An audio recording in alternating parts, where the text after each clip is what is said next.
What is up, y'all? Welcome back to another episode of the Holden Allison podcast. My name is Holden Allison, and today we are talking about faith versus works here on episode 35 of the show. I'm going to pray, and then we will get straight into some announcements, and then we will get straight into Genesis chapter 22. Dear Heavenly Father, just thank you for today. I thank you for just the day we had, Lord. Beautiful weather, even when it looked like it was going to rain, Lord. Good date night with the girlfriend. Lord, I pray that any words that come from my mouth come from you, because this is your show, Lord. It has my name on it, but it's rooted in you. In your heavenly name we pray. Amen. What is up, y'all? Just a quick reminder, us at the show are ambassadors of Agape Energy. Isn't that right? We are ambassadors of Agape Energy here at the Holden Allison podcast. Link in the description, 10% off every order. It helps us here at the show. It helps an awesome brand of making Jesus impossible to ignore. Y'all, make sure to go order Agape Energy. This is one of the only products I will ever tell y'all to go purchase on this show, because I love it, and it brings such a good message to stuff in our lives that normally don't have good messages, and that being energy drinks not having great messages. Go order Agape Energy right now. 10% off every order. I love y'all. God bless.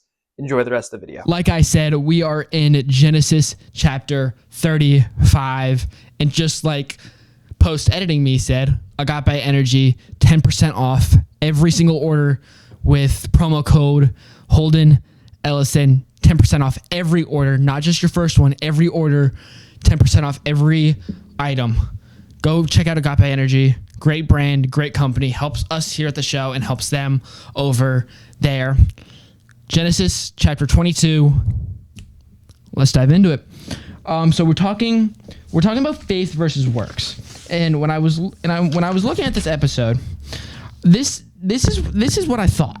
This is the kind of chapter, or the kind of story, is what I have it in my notes as, that the kind of Bible story I kind of took this as. So we are looking at Genesis chapter 22. We're looking at Abraham and Isaac. I will start verses 1 through 5. I'll stop, give you little notes. There's some notes at 9 and 14, and then we'll just talk about it. Verse 1, sometime later, God tested, underlined, Abraham. He said to him, "Abraham, here I am," he replied. Then God said, "Take your son, your only son, whom you love, Isaac, and go to the region of Moriah. Sacrifice him there as a burnt offering on a mountain I will show you." Sometimes faith is tested where God's promises and our understanding do not collide. So if we go back into the story of Abraham, this is very early kind of Genesis reading. Genesis 15, Hebrews 11. Yeah, those are the two I have in my notes about Abraham and Isaac's kind of story. Abraham could not have a son, and that was the one thing he prayed about. Lord, give me a son, give me a son, give me a son. Isaac was finally conceived and given to Abraham and his wife. And now God, who granted that wish of give me a son, is now telling, go sacrifice your son as a burnt offering to show your faith to me. So moving into verse 3, early next morning, Abraham got up and loaded his donkeys. He took with him 2 of his servants and his son Isaac.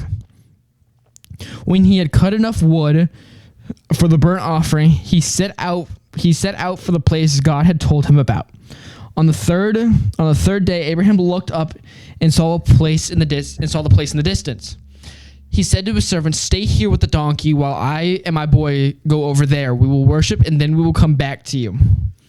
That last sentence, "we will worship, and then we will come back to you." This small statement reveals Abraham's confidence that God would somehow keep the promise. The promise that that we read back in verse 2. So verse 6, we're going 6 to 20. We don't read 20. Verse 6, Abraham took the wood for the burnt offering and placed it on his son Isaac. And he himself carried the fire and the knife. As the two of them went on together, Isaac spoke up and said to his father Abraham, "Father, yes, my son." "The fire and wood are here," Isaac said, "but where's the lamb for the burnt offering?" Abraham answered, "God himself will provide the lamb for the burnt offering, my son." And the two of them went on together. When they reached the place God had told them about, Abraham built an altar, and there they arranged the wood on it. He bound his son Isaac and laid him on the altar on top of the wood. Then he reached out his hand and took the knife to slay his son. The test wasn't completed when Abraham said he trusted God. The test was done when Abraham was going through with it. Our faith is never, our faith is never, I'm a Christian, I believe in God, and that's all you have to say. That's not, that is the first step. That is the biggest red flag of a lukewarm. If you have faith, you will do the works. Faith works without James 2:14. Somewhere in James 2:14 through 26, the verse where it's like faith without works is dead, and works with faith is good. Like that whole verse. If you have faith, you will do the works. If you have a true, genuine faith, you will do the work God has provided you and God is telling you to go to. If you say, I believe in Jesus, I believe I'm a Christian. Okay, you might believe in Jesus, but do you have a relationship? Are you doing the works? Christianity is not a simple subject. If we're going to be so completely honest with ourselves, Christianity is a commitment. Christianity is not some place, is not a idea or a topic. Christianity is a true religion, and you will not be comfortable here. When people say, "Oh yeah, I believe in Jesus, so my life will be more comfortable," you will not be more comfortable. Verse 8. Verse 9. No. Too far. Verse 11. But the angel of the Lord called to him from heaven, "Abraham, Abraham." "Here I am," Abraham replied. "Do not lay a hand on the boy," he said. "Do not do anything to him. Now I know that you fear God, because you have not withheld from me your son, your only son." Abraham looked up in the thicket. He saw a ram caught by its horn. He went over and took the ram and sacrificed it as a burnt offering instead of his son. So Abraham called that place, "The Lord will provide." In Hebrew, it translates to Yahweh Jireh, which means the Lord will provide.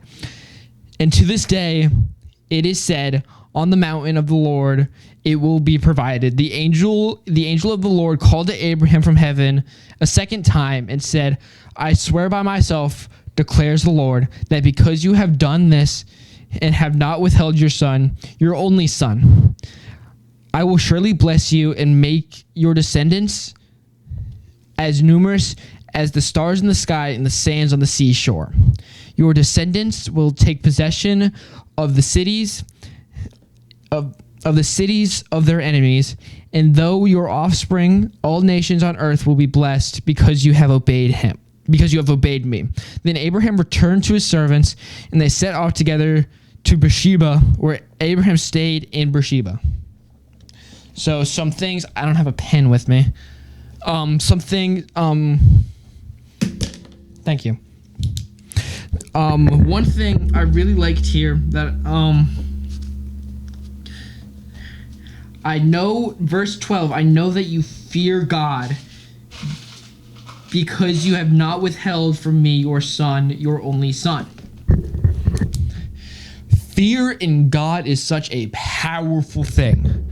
If you fear God, you will do whatever he tells you to. A true genuine faith with Jesus and a true genuine fear of God is pinnacle is a horrible word, but it is the pinnacle of your Christian life. What is up, y'all? Before we get into the video, real quick, as y'all can see behind me, about 92% of y'all are not subscribed to the channel. So if y'all could just hit that subscribe button, it helps us so much here at the show. And it's able for us to keep making these videos, and it shows that y'all want to keep watching these episodes. I love y'all. Enjoy the video. Yes. One time, I saw a girl on TikTok that threw away her mattress because God told her to.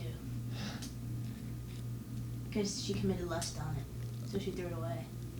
And then she got a new one the next day somehow. My beautiful girlfriend over here is telling me that she saw a TikTok where a girl was told by God to throw away her mattress because she committed lust on it. And somehow she got another one. And somehow she got another mattress. Okay. But a fear in the Lord and a true relationship with God shows how deeply devoted you are as a Christian. It will make you throw a mattress away. Fear in the Lord is so powerful. Something here interesting. Verse 10, then he reached out his hand and took the knife to slay his son. Zero hesitation. And from what we read from verse 1 to 10, Abraham gets this message from God to go slaughter his only son as a sacrifice. Bro has zero hesitation. That Abraham being one of the the faces of Christianity, bro had no hesitation to listen to God, and this is what we have to be doing. Let's give a story time. So high school about early junior year, which was about a year ago, 2 years ago in August, was my junior year. I'm old now, guys. I'm Unc, as the kids call me. But don't look at me like that. But I through high school and through a little bit of middle school, I always surrounded myself around sports people. I had one of my best friends runs D1 for track. I had a really good friend that played football. A lot of my friends have played soccer or are still playing.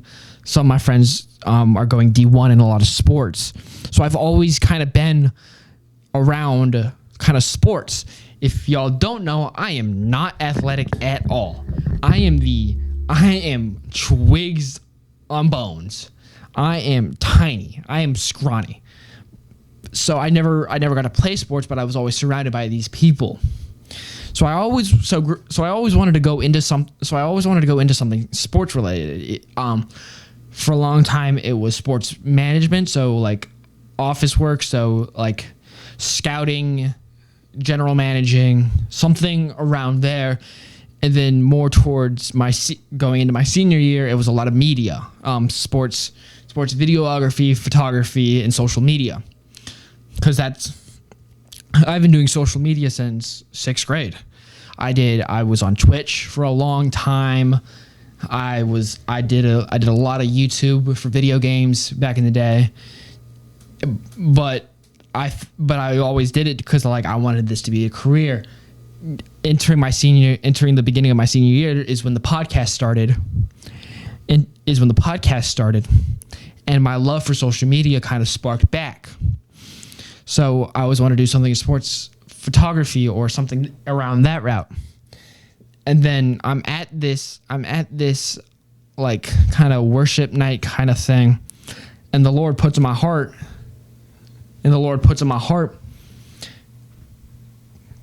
go do ministry. And if I'm gonna be completely honest, nah, nope, not doing it.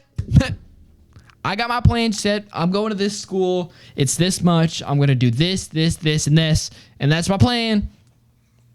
And I never trusted him. And then it kept coming up. Going to ministry, Liberty University, podcasting, social media ministry. All of these signs kept showing up. And then I finally gave in. I was finally like, fine, I'll do it. Ministry has been one of my favorite ministry. Like 2 Timothy says, teachers get judged harder than anybody else. And that is so true. Ministry has been one of my favorite. Ministry, I think, is the best thing that has ever happened in my life. I love doing this. I love talking to people.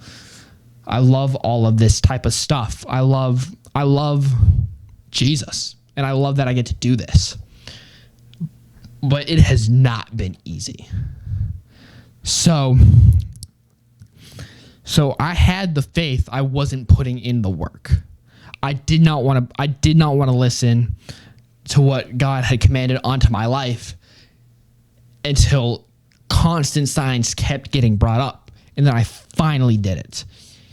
And now I see where I'm supposed to be going. Clear signs, all like something I always prayed for was I don't like sporadic. I'm not a big fan of sporadic things. I always like a plan. So I always prayed for a plan in my life, and that is what I've been given. And that vision and that idea has been what was given to me after I finally was like, okay, Lord, like if this is what you want me to do, then I'll do it. So you may have the faith, but are you doing the work? Some practical steps we put in here. Faith always leads to action. Obedience should often come before understanding. Like Abraham tried sacrificing his son before he actually understood what God's plan on his life was. Faith is more than an agreement. You don't shake hands with God one day and be like, okay, I'm a Christian, then move on. This is a long. Christianity is one of the best. Christianity is the best religion, but it is one of the hardest. It is the hardest mentally, physically, and spiritually. And God values our hearts more than our performances. So if you don't get it right, don't worry. I don't even know if I'm supposed to be doing this. I've been rethinking this the last couple of days. If I'm going to be completely honest, I've been rethinking this. But I've been praying, and I'm just giving it to God's hands. Like I've just been praying, Lord, if this is where you want me to be, then let me be here. Some little background verses to give y'all. If y'all want to go look at this more kind of deeper into this topic, Genesis 15:6, Romans 4:1-5, James 2:14-26, Hebrews 11:17-19, Ephesians 2:8-10, and John 3:16. Some practical verses. You may have the faith, but are you doing the works? That's the question I'm leaving y'all with. Make sure y'all are drinking water. Go order Agape Energy. 10% off every single order. I love y'all. God bless. Fix your posture. I know you're slouching. Make sure you go to church on Sunday. Take your medication today if you haven't. Treat yourself. Don't overwork yourself. I love y'all. God bless. And I will see y'all next Wednesday I think we start a new series, but you'll have to see. I love y'all, guys.